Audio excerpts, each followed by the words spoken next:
In Quran 86:5-7, it quite clearly says that the semen comes from between the backbone and the ribs, as evidenced from this popular Muslim website, who are translating the Quranic verses as it is without any commentaries or interpretations into the text. Even in the classical Quran commentaries, they do not deny about the semen coming from the backbone. It only says the ribs is referring to the woman. For example, in the commentary of Tafsir Jalalain, it describes the sexual fluid as issuing from between the loins of the man and the breastbones of the woman.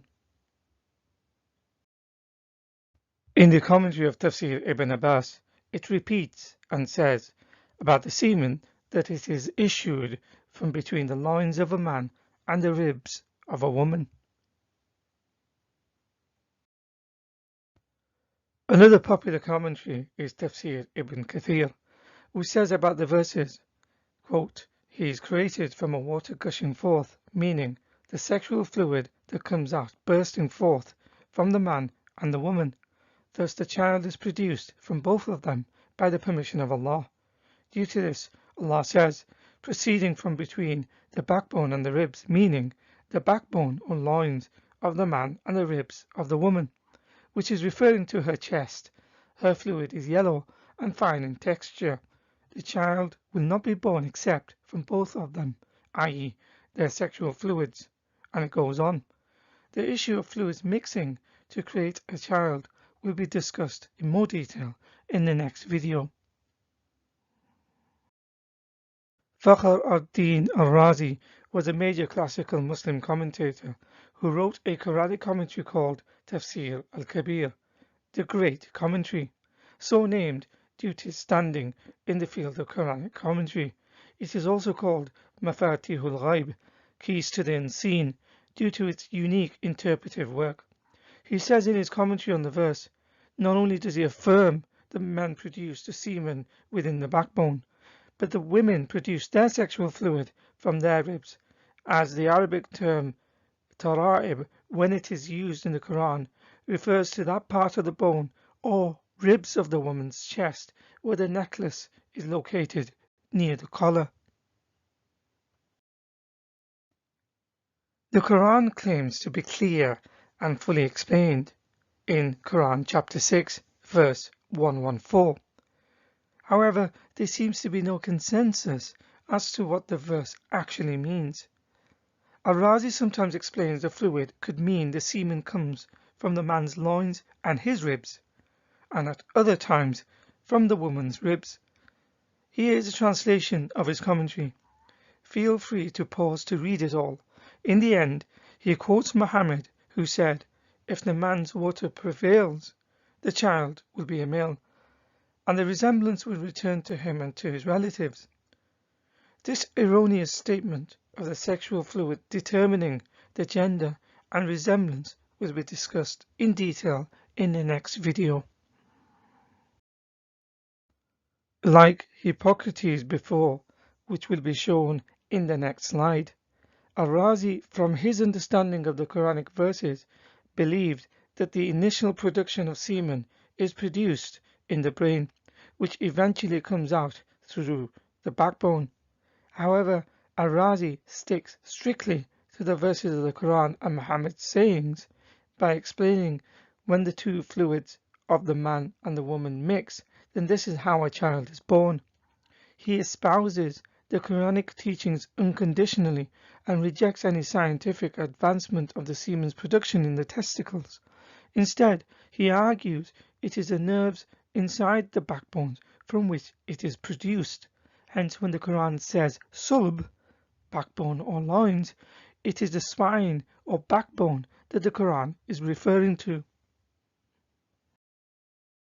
The idea that semen originates from the backbones of the man was a theory first proposed by Hippocrates in the 5th century BC. This is hundreds of years before Islam and Al-Razi, and it must be said, even though Hippocrates was not completely accurate in all his theories, he was still more accurate than the Quran. Hippocrates taught semen comes from all the fluid in the body diffusing from the brain into the loins, particularly the spinal marrow, before passing through the kidneys and via the testicles into the penis, as explained in the book Hippocratic Writings, pages 317 to 318. Going even further back in history, thousands of years before Islam, the idea that semen originates from the back was promulgated by the ancient Egyptians. In this academic paper within the abstract it says, Egyptians believed that sperm was produced in this thoracic spine, a conviction apparently based upon their understanding of the anatomy of the bull. In this academic research, published in the National Library of Medicine titled Leonardo da Vinci and the Origin of Semen, it says his first drawings were incorrect because there is no duct connecting the penis to the spinal cord. The full drawings are accessible on the website by clicking on the link within the description. It says his drawings may represent views that influenced European thought at that time. These included the idea that there was direct connection from the nervous system from the brain through the spinal cord to the penis, perhaps so that an essential component of the male seed presumably originating in the brain. It goes on to say these ideas were not only common in the West, they were also widely held in East Asia. The ancient Chinese sex manuals frequently referred to the origin of semen and in many cases referred specifically to the nervous system as a route by which the transmission of the relevant characteristics of semen was achieved. The paper goes on to say Leonardo later corrected these errors in his later drawings. Modern-day apologists have attempted to defend the Quranic idea of semen production from between the sulb, backbone, and the tara'ib, ribs, but they have done so by redefining them completely away from the classical understanding. This is in their futile attempt to avoid the embarrassing information contained in the Quran and trying to fit it with modern biology. This has led to several distinct classes of explanations provided. Some modern-day apologists have gone even further and tried to attribute the verb yakhruj, to exit, issue, come out, emerge, etc., as not referring to the semen but to the child which comes out of the female during childbirth from between her backbone and ribs. For example, in this modern translation of the Quran, it says for the Quranic verse that the pronoun he refers to the child. This is despite classical scholars saying the subject noun for the verb yakhruj, exit, refers to the sperm, gushing fluid. This is in line with Arabic grammar in that the pronoun refers to the closest preceding noun. This is how it was understood by the major Muslim scholars already highlighted in this video, in which case the pronoun when translated into English is not he but it, as it refers to the sperm, not a child. Another flaw in this modern translation is that there is no then before the then he in the original Arabic. This is the writer's interpolation that he has added into the Quranic translation to make it fit his agenda. Nonetheless, this idea is still being disseminated amongst modern-day apologists, as the following clip shows. خرج يخرج, to draw forth, to come out, to exit. That's why khuruj, you'll see it's an exit. Yeah. So this is the word kharaja. So it comes out from in this between. So he's talking about that this, whatever that is, which I will explain to you very briefly, from in between these two places. Okay. Now, what if I told you this doesn't talk about the preceding is referring to the human being? The human being that comes in between these two areas that is mentioned. Others, as in this debate channel, the link is in the description, when asked about whether the Quran talks about the sperm coming from between the backbone and the ribs, A Muslim apologist claims the verse is not talking about sperm because the Quran uses the word ma, which means water, and this water is produced from the back, which is an essential component for the production of bodily fluids, including the sperm. But all the classical commentaries and hadiths from Muhammad, such as this one in Sahih Muslim 315, show when ma or water is used in connection to another word to make a possessive sentence, such as the man's or woman's, and the context is about reproduction, it translates as sexual fluid. For example, Muhammad even describes the color of this water when he said, Ma'u rajul abyad wa ma'ul mar'a asfar, which literally translates as the man's water or fluid is white and the woman's water is yellow. It is clear Muhammad was talking about their sexual fluid, which is why it has been translated by this Muslim website as reproductive substance. No matter the apologetics, it clearly indicates Muhammad was not talking about the constituent components of the sexual fluid. Otherwise, he would not have gone on to mention the color of this water, which differs whether it's a man's water or a woman's water. In other words, classical scholars and anyone with knowledge of Arabic grammar will explain when ma or water is conjugated to make a possessive sentence with another noun, such as a man, or gushing, as it is in the Quran, when it is talking about the formation of a child. Contextually, it means the reproductive substance, i.e. the sperm. It does not mean water in general, which is required by the body to produce the fluids, as this apologist suggests, nor does it mean urine when it says the man's water or gushing fluid. And it is definitely not talking about the water as one would request at a restaurant. Other modern-day apologists have extended the word backbone to include the male genital areas, so when the word sulb is used in the Quran, it is translated as loins. The modern-day apologist wants the reader to understand it in the modern euphemistic sense as the reproductive areas of a man, such as the groin or pelvic areas. But this meaning is secondary to its primary meaning, which is the lumbar portion of the back. As an example, consider this definition from the world's leading online dictionary, where it says about the loins that it is the part or parts of a human being or quadruped situated on both sides of the vertebral column between the false ribs and the hip bone. Lane's lexicon is one of the most scholarly dictionary of the Arabic language available. It is a dictionary lauded by Muslims.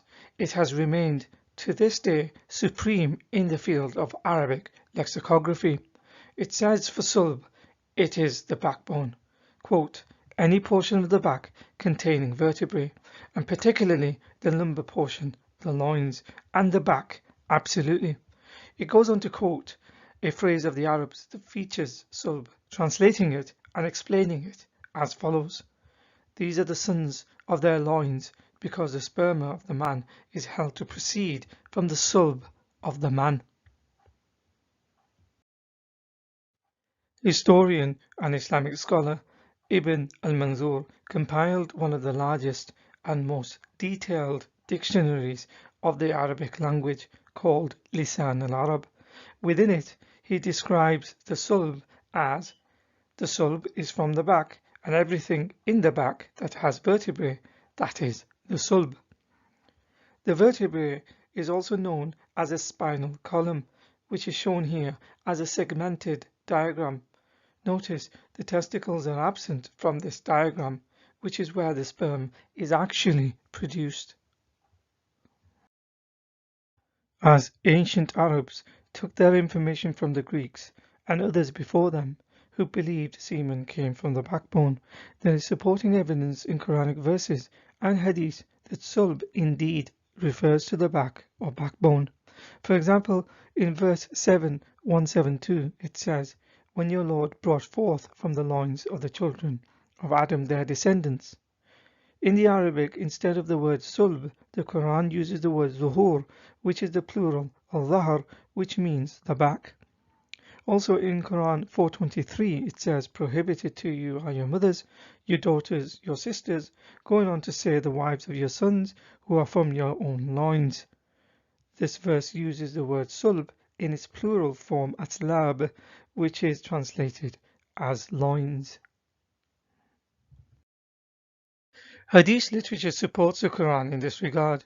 In these two following hadiths, Muhammad uses the word sulb, which is sometimes translated into English as loins and other times as backbone, though it is the same word sulb and also from the same website source. For example, in Sahih Muslim 2805, sulb is used to say that the source of Adam's future progeny was in his loins before they were conceived. However, in Sahih Bukhari 6557, the word sulb is used, and this time it is translated as backbone when Muhammad said, while you were in the backbone of Adam. This shows that the term sulb is interchangeable and synonymous with the English translation backbone or loins, as they both generally refer to the same part of the body, meaning the back. So in conclusion, despite the efforts of modern-day apologists in trying to reinterpret the Quran to fit it with modern science, when the Quranic verse is read without any commentary or interpretations, and in its context, it is clear that the Quran is referring to the semen that emerges from between the backbone and the ribs, which is how the classical scholars of Islam understood it, who had a better understanding of the grammar and language than modern-day scholars and apologists. Semen originating from the backbone was an idea promulgated by ancient Egyptians, Greeks, and Chinese centuries before Islam. So for those apologists who are steadfast in still making the futile claim that the Quran is still correct because the constituent chemicals and the makeup of the semen is composed of water, and that the hormones are produced in the backbone that go on to make up the semen, then the Quran did not bring anything new, because as others before have claimed the semen comes from the back. In reality, the Quran only mentions semen coming from the back. It does not say anything about its constituent chemicals, water makeup of the semen, or anything about hormones. As evidence from all these different views and opinions, the problem is that the Quranic verses and its explanations are frequently conflicting with one another, with one prominent scholar saying tara'ib or ribs refers to the female, while another might say it belongs to the man. Another conflict is that the definition of sulb to mean either the backbone or the loins, and where it starts and where it ends, and whether it includes the testicles or not. The problem is exacerbated by modern attempts to try and correct an obvious error in the Quran by completely reinterpreting their book to fit it with modern science. Also by saying that the noun connected to the verb exit is not the semen but the child, or that the term water does not mean semen. In all these cases, they are unwittingly contradicting the Quran because it claims to be clear and fully explained in 6:114. So with all these different views existing and incorrect statements, some of which can be traced back in history to other peoples and cultures, shows how the Quran is not of divine origin.